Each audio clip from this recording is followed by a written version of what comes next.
ECRல property வாங்க எதுக்கு crores? lakhs போதுமே. Just 4 lakhsல ECR கோவலத்துல beach resort plot. EMI 12,000 only. Stepstone presents Secret Aura at ECR Kovalam. Grand launching on 22nd, 23rd and 24th August 2025. Prabhakaran இருக்கிறாரா இல்லையாங்கிற கொஷினும் இன்னமும் போய்கிட்டு தான் இருக்குது. எப்படி பார்க்குறீங்க? எங்களை பொறுத்தவரையிலையும் பிரபாகரன் இன்னோடு உயிரோடு இருக்கிறாருங்கிற கருத்தை தான் நான் வச்சிருக்கிறேன். திருவான்மையூரில் தங்கினார். அதே வீடை நான் விலைக்கு வாங்கினேன். அந்த வீடு என் கையில் வச்சிருக்க முடியாது, வித்துட்டேன். நம்முடைய அரசியல் என்கிட்ட பேசுவேன். நம்முடைய அரசியல் நமக்கு நாமே தீர்மானிக்கணும். எங்களுக்கு தமிழியல் அரசியல் தேவை.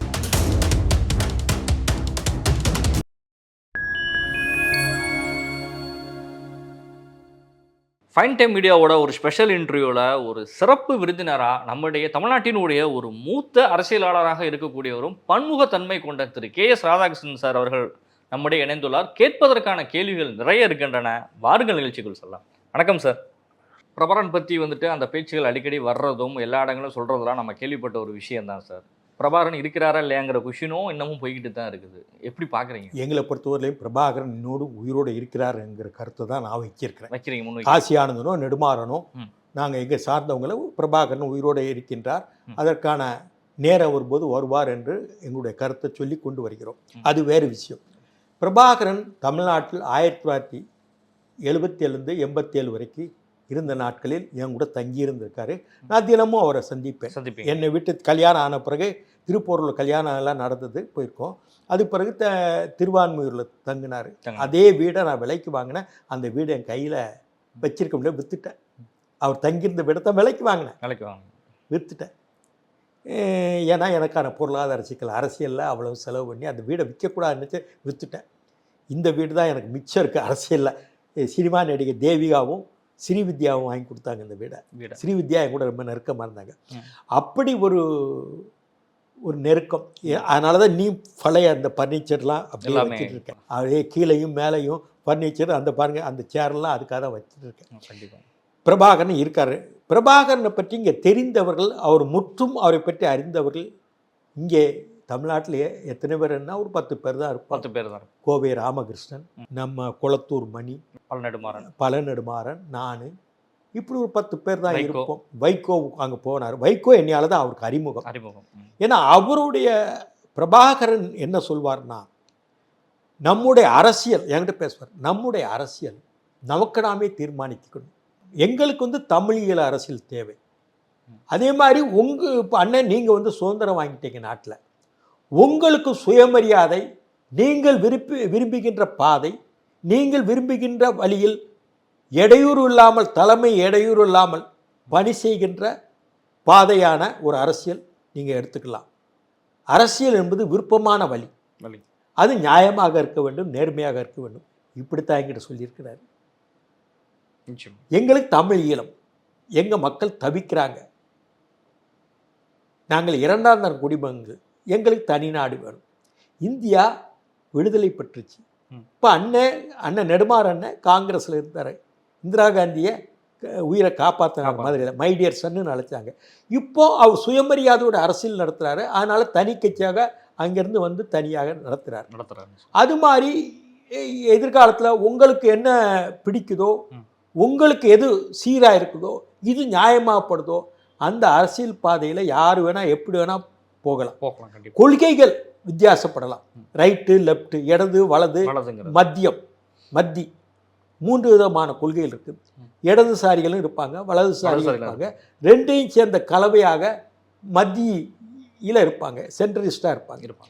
இப்படியான நிலையில் நீங்கள் எனக்கு சொன்னது, நீங்கள் எப்படி சரியோ அண்ணன் நெடுமாறன் கூட இருக்க முடியுமான்னு தெரியல. நீங்களாம் நாடாளுமன்றத்து சட்டமன்றத்துக்கு போகிறவங்க, எப்படி உங்களுக்கான சூழல் உங்கள் பணி சீராக அமையுமோ அப்படி பண்ணுங்கன்னு என்கிட்டலாம் மனவிட்டு பேசியிருக்கிறார். ஒரு இடம் பேசும்போது என்ன சொன்னார், இந்திரா காந்தி உயிரோடு இருக்காங்க 82. அவர் பாண்டிபிஜா சமூகம் நான் தானே பெயில் எடுத்தேன், கோர்ட்டுக்கு வந்தார். 7th அடிஷனல் கோர்ட் நடந்தது. அண்ணே, தமிழ் ஈழம் இந்திரா காந்தி அம்மா வாங்கி தந்துடுவாங்க. ஈழம் வாங்கி கொடுத்துருவாங்க. அப்போ இந்திரா காந்தி பிரதமர். நான் யாழ்ப்பாணம் பலாலி விமான நிலையத்தில் அம்மா இந்திரா காந்தி அம்மாவுக்கு சிவப்பு கம்பளம் விரித்து எதிர்கொண்டு வரவேற்பேன். இந்திரா காந்தி அம்மா வருவாங்க, அடுத்து எங்களை காப்பாற்றினா காப்பாத்தினாங்க. பிள்ளைகளை பாதுகாத்த எம்ஜிஆர் வருவார், அண்ணன் எம்ஜிஆர் தான் சொன்னார். அதுக்கடுத்து அண்ணன் நெடுமாற வருவார். அந்த வரிசையில் நீங்கள் வருவீங்க.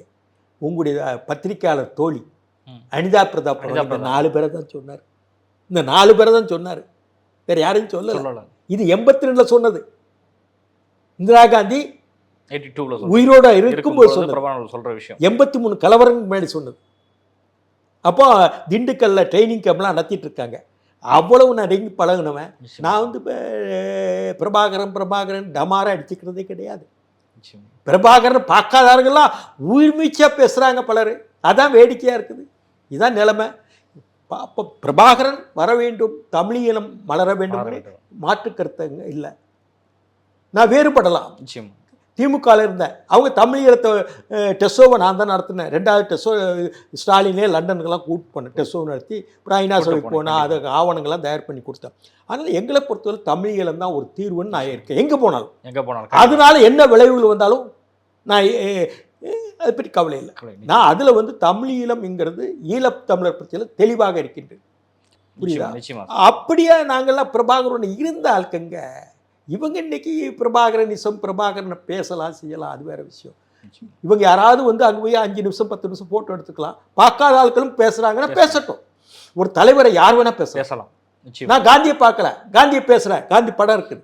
எனக்கு காட்ஃபாதர் நேதாஜி சுபாஷ் சந்திர போஸ் தான். அதே மாதிரி பகத்சிங் தான். அதே மாதிரி சர்தார் பட்டேல் தான். நான் காந்தியத்திலே கருத்து மாறுபடுவேன். ஏன் நேதாஜி சுபாஷ் சந்திர போஸை நீங்க வந்து தேர்ந்தெடுக்கப்பட்ட காங்கிரஸ் தலைவரை ஏன் செயல்பட விடல? பட்டாபி சீதாராமையாவை செயல்பட விட்டதுக்கு ஏன் நேதாஜி போஸை செயல்பட விடல? டாண்டன் மேல அவ்வளோ ஆர்வம் இருந்தாலே ஏன் நேதாஜி சுபாஷ் சந்திர போஸ் பகத்சிங் என்னை காப்பாற்றல தூக்கு தண்ணி இருந்தே? சர்தார் பட்டேல் போட்டி போடுறேன், பிரதமராக போட்டி போடுறேன்னு ஏன் தடுத்தீங்கிறது காந்தி மேலே நான் கேட்குற கேள்வி. காந்தியத்தை நான் மதிக்கிறேன். கண்டிப்பாக உத்தமர் காந்தி, தேசபிதா காந்தி தான் சொல்லுவேன். ஆனால் இதில் எனக்கு உதைக்குது காந்தியத்தில். அப்படி நான் நேர்கொண்டு பேசுவேன். அதனால் மடங்கி இப்படிலாம் போக மாட்டேன். அதனால அரசியலில் அதுதான் என் பலமும் பலவீனமும். அதனால ஈழம்ங்கிறதெல்லாம் மாற்றிக்கிறது இல்லை. கண்டிப்பாக பிரபாகரன் நேதாஜி சுபாஷ் சந்திர போஸையும் சர்தார் பட்டேலையும் அதே மாதிரி பகத்சிங்கையும் வணங்குவார். அதே மாதிரி அவர் ராமாயணத்தை நல்லா படிப்பார், மகாபாரதத்தை படிப்பார். அதே மாதிரி ஜீசஸ் கிரைஸ்ட அந்த சிலுவையை சுமந்தார் இல்லையா, கண்டிப்பாக அதை அதிகமாக உன்னிப்பாக கவனிப்பார் எனக்கு தெரிஞ்ச வரைக்கும். இப்படி அவர் இருந்தார். ஆனால் அவர் முருகப்பெருமானை வணங்குவார். அதான் திருப்பூரில் கல்யாணம் இருந்தது. அவர் வீட்டிலே முருகர் படம் இருந்ததை நெடுமாறன் ரகசியமாக போனார் 82 அந்த முருகர் படம் கிழிஞ்சி இருந்ததை எடுத்துகிட்டு வந்தார். எடுத்து வந்து அவர்கிட்ட கொடுத்தாரு. தம்பி உங்கள் அண்ணன் இதை நான் நேசிக்கிற பொருள்ண்ணே, எடுத்து வந்தீங்களாண்ணே, ரொம்ப சந்தோஷம்ண்ணே. அண்ணன் அந்த காலத்தில் என்னாச்சுன்னா சுவரில் பின்னாடி வந்து மரம் ஒட்டி படம் ஒட்டுவாங்க. அதை கட் பண்ணி அந்த காலத்து சுவரில் அந்த சுவரொட்டி மாதிரி வைப்பாங்க. அந்த மாதிரி படத்தை எடுத்து வந்து அவர்கிட்ட கொடுத்தாரு. பெரிய என்னையுடைய ட்ரெஸ்ஸரி எடுத்து வந்துட்டீங்கன்னு நெடுமாறன் கொடுக்கும்போது பிரபாகரன் விரும்பினேன். இதெல்லாம் யாருக்கு தெரியும்? இந்தியா கூட்டணி சார்பாக துணை குடியரசு வேட்பாளராக ஏற்கனவே தேசிய ஜனநாயக கூட்டணி வந்துட்டு சிபி ராதாகிருஷ்ணன் அவர்கள் அறிவிச்சிருந்தார். ஒரு தமிழர் என்கிற அடிப்படையில் இருந்தது. மீண்டும் சுதாகர் ரெட்டி அவர்களை இந்தியா கூட்டணி ஒரு நீதிபதி, ஆந்திர பிரதேஷ் நீதிபதி, அவர் வந்து அவர் தமிழர், அங்கே ஒரு தெலுங்கர் அப்படிங்கிறப்ப தென்னிந்திய அரசியல் ஒரு முக்கியத்துவம் வாய்ந்ததாக இப்ப இல்ல அவர் வந்து சுதர்சன் ரெட்டி அவர்களை அறிவிச்சிருக்காங்க. ஆமாமா, சுதர்சன் ரெட்டி அவர்களை அறிவித்ததற்கு பின்னால் உள்ள அரசியல் என்னவாக இருக்கும்? அவர் சுதர்சன் ரெட்டி சென்னை உயர்நீதிமன்றத்தில் இருந்தார் நீதிபதியாக. இது வந்து சரத்பவார் எல்லாம் கூடி முடிவெடுத்திருக்காங்கன்னு இப்போ சொல்கிறாங்க.